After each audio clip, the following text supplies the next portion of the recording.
High to all. अभी तक हम 9 सितंबर की तीनों शिफ्ट्स की बात कर चुके हैं, जिसमें हमने तीनों शिफ्ट्स के जितने इंपॉर्टेंट क्वेश्चन थे सारे क्वेश्चन हमने डिस्कस करे।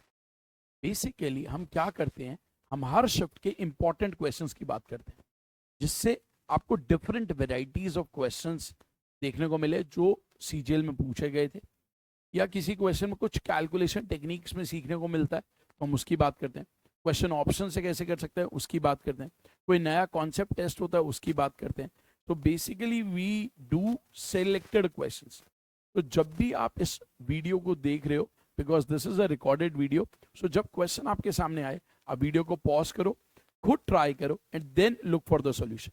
ऐसा करने पर आप ज्यादा सीखोगे। ठीक है, तो शुरू करते हैं हम अपने इस सेशन को।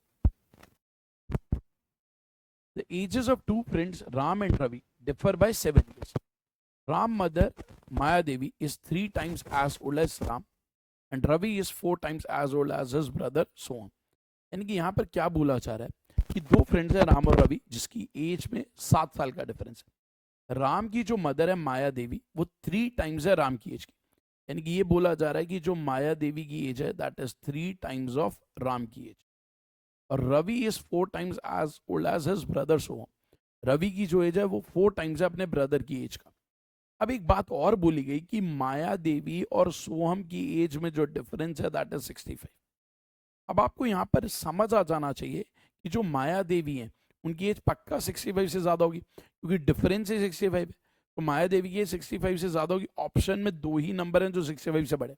और एक बात और बोली गई कि माया देवी की एज 3 टाइम्स है राम की एज का। तो answer should be a multiple of 3। तो आंसर ये भी नहीं होगा। सो आंसर इज 69। तो बेसिकली इस क्वेश्चन में मैंने आपको क्या सिखाया कि क्वेश्चन ऑप्शन के थ्रू कैसे कर सकते थे। ठीक है, सो यहाँ पर ये लर्निंग है हमारे लिए कि क्वेश्चन ऑप्शन से कैसे कर सकते हैं। ठीक है, नेक्स्ट क्वेश्चन में मूव करते हैं। नेक्स्ट क्वेश्चन में बोला गया 2 tan square plus 2 tan square 2a plus cot square 2a divided by sec 2a into cosec 2a। अगर मैं यहाँ मान लूँ कि लेट 2a जो एंगल है उसको मैंने थीटा मान लिया, तो ये देखो क्या है 2 plus tan square theta plus cot square theta. तो फॉर्मूला बन गया tan theta plus cot theta का होल स्क्वायर। तो tan theta plus cot theta का होल स्क्वायर, ये फॉर्मूला बन गया। डिवाइड बाय यहाँ पर क्या है sec theta into cosec theta, ये sec theta into cosec theta. अब tan थीटा को आप लिख सकते हो साइन बाय कॉस, इसको लिख सकते हो कॉस बाय साइन। तो जब आप एलसीएम लोगे वो बनेगा साइन स्क्वायर थीटा। बेसिकली इसको देखो आप लिख सकते हो, मैं यहाँ लिख के दिखा देता हूँ आपको, sine theta by cos theta plus cos theta by sine theta का whole square divided by sec theta. Sec theta को मैं लिख सकता हूँ 1 by cos theta into 1 by sine theta. अब जब आप यहाँ एलसीएम लोगे sine square theta plus cos square theta that is 1। तो 1 upon sine square theta into cos square theta, और ये ऊपर आ जाएगा that is sine theta into cos theta. तो ये यहाँ से कैंसिल होगा, ये यहाँ से कैंसिल होगा। तो 1 by sine theta cos theta, 1 by sine theta cos theta, यानी कि इसका आंसर हो गया कॉसेक थीटा सेक थीटा। यानी कि आंसर था cosec 2a into sec 2a। अगर आप ऑप्शंस देखो, किसी भी ऑप्शन में कॉसेक 2a और सेक 2a मल्टीप्लाई नहीं हो रही, यहाँ प्लस साइन है या minus sine. So all the options are wrong, all the options are wrong.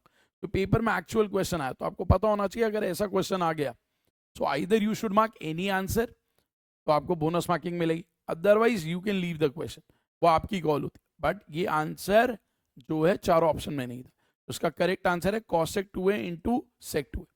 All the options were wrong, correct answer है sec 2a into cosec 2a। अगले question में मूव करते हैं। अगले क्वेश्चन में बोला गया X Y Z are 3 points on a plane with xy equal to 11 centimeter, yz equal to 13 centimeter and xz equal to 24 centimeter. The number of circles that travel through these 3 points. अब देखो कभी भी आपके पास 3 points दिए हुए, कितने circle पास होंगे ये ध्यान रखना। जब भी आपको बोला गया 3 non collinear points, non collinear मतलब होता है असंरेख बिंदु। असंरेख बिंदु मतलब ऐसे पॉइंट्स जो एक लाइन में लाए नहीं करते, असंरेख बिंदु जो एक पॉइंट लाइन पर लाए नहीं करते।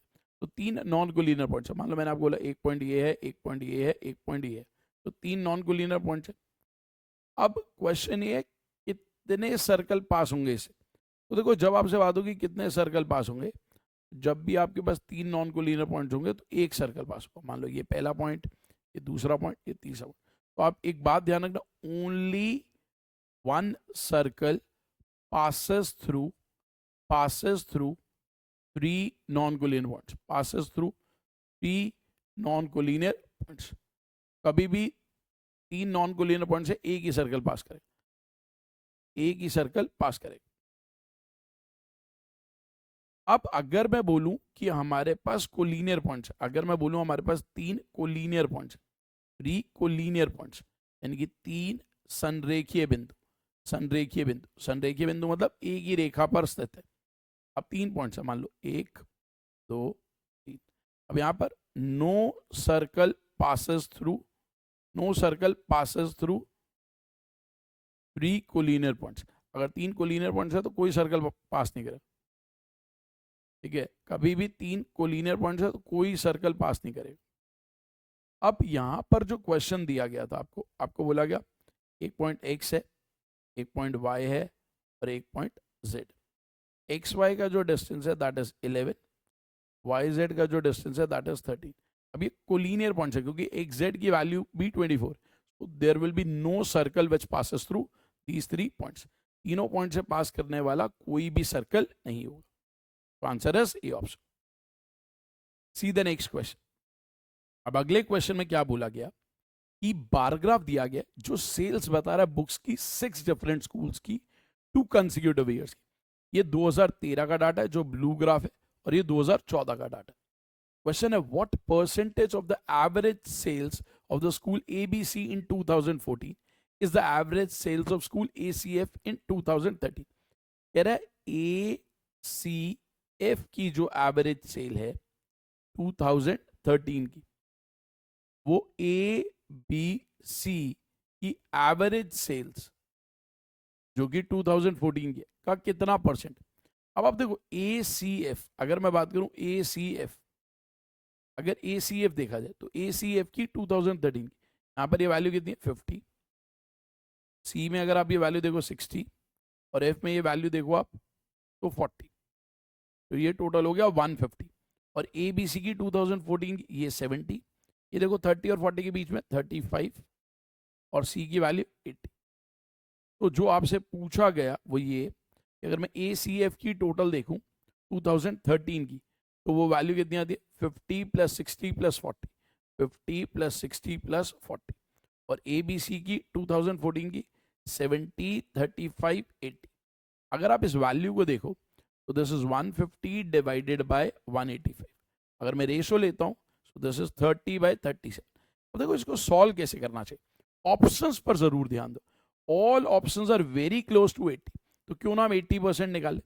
अब इस नंबर का 80% निकालना बहुत आसान है। कैसे भाई, 37 का या तो 80% निकालो या 20% निकाल के सब्ट्रैक्ट कर दो। अगर आप 20% निकाल दे, 10% की वैल्यू 3.7, तो 20% की वैल्यू 7.4, तो 80% की वैल्यू इसमें से 7.4 कम कर दिया, जस्ट 29.6। तो अगर ये 29.6 होता तो ये 80% हो जाता, एक्स्ट्रा कितना 0.4। अब आपको पता है ये वाली वैल्यू तो 80% है। अब ये वाली वैल्यू इसका 1% होता है 0.37, तो 1 से बड़ा है बट 2 से छोटा है, तो आंसर 81 से बड़ा होगा। एक ही ऑप्शन है, that is your answer. Answer is A option, answer is A option. बहुत ही अच्छा क्वेश्चन था। ऐसे हिंदी में भी लिखा गया, ठीक है। मैंने 2 अलग अलग स्लाइड्स पे कर दिए सो दैट आपको ग्राफ आसानी से विजिबल हो। अगला क्वेश्चन देखते हैं। अगले क्वेश्चन में बोला गया कि टी जो एंगल है 0 से 90 डिग्री, कौन सी स्टेटमेंट सही है। यानी कि कंपैरिजन हो रहा है साइन का और कॉस का एंगल के बारे में बात करेंगे। देखो जब भी एंगल की बात हम कर रहे हैं, देखो एंगल जो है थीटा, थीटा की अगर मैं बात करूं, हो सकता है थीटा जो है 0 से 45 हो सकता है थीटा 45 हो सकता है थीटा 45 से बड़ा और 90 से छोटा, क्योंकि अभी हम 0 से 90 की बात करें।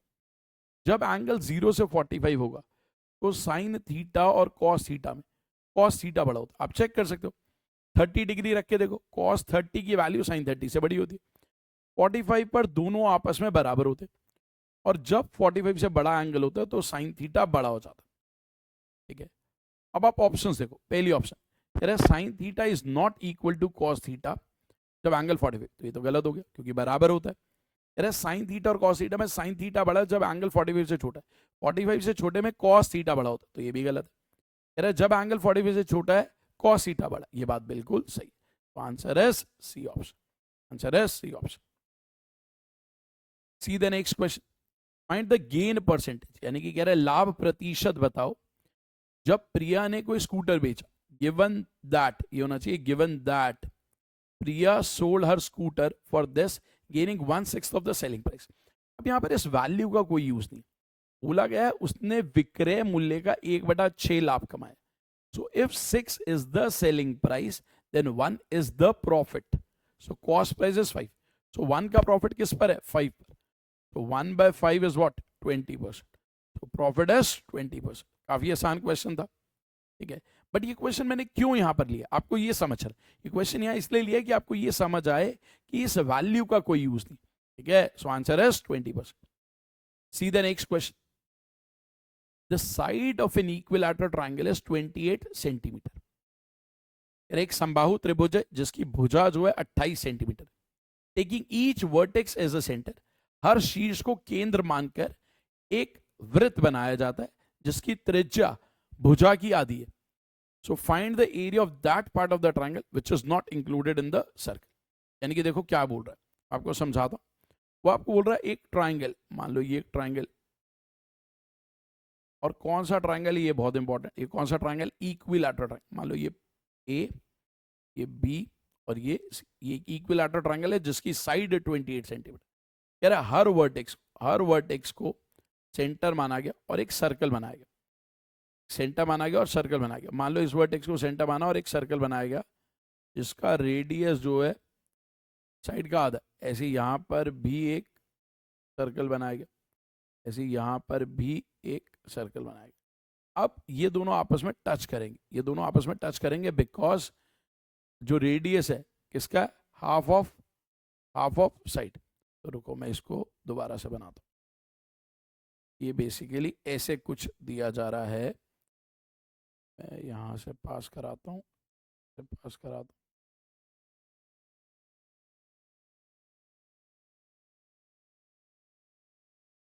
अब बन गई परफेक्ट फिगर।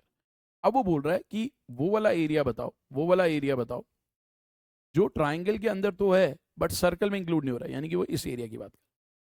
अब इसको सॉल्व करने के लिए हमें क्या करना पड़ेगा, ट्राइंगल का एरिया, और ट्राइंगल का एरिया क्या होता है, √3/4 इंटू साइड स्क्वायर, साइड के 28 माइनस ये जो 3 सेक्टर्स है। अब आपको पता है क्योंकि इक्विलैटरल ट्राइंगल है तो हर सेक्टर 60 डिग्री का, 60 60 60 180, यानी कि आधा circle half pi r square, r है 14, ये 14 कैंसिल, यहाँ पर ये 7। अब आप देखो यहाँ भी 28 है, 14 यहाँ से ले लोगे, 2 यहाँ से ले लोगे, सो 28 कॉमन आ जाएगा, अंदर बचेगा 7√3, 7 इंटू √3 की वैल्यू दी हुई है 1.73, माइनस 14 यहाँ से लिया था, 2 यहाँ से 28 लिया था, तो यहाँ बचा 11। तो दिस इज 28 इंटू, अगर आप इसको सॉल्व करते हो तो this is 3 7 21, 2 carry 51, 5 carry, so that is 12.11 minus 11. So this is 28 into 1.11, 1.11. So ये हमारे पास वैल्यू आ गई 28 into 1.11। अब इसको सॉल्व करो, 28 into 1 होता है 28, 28 into 0.1 is 2.8 और 0.01 is 0.28।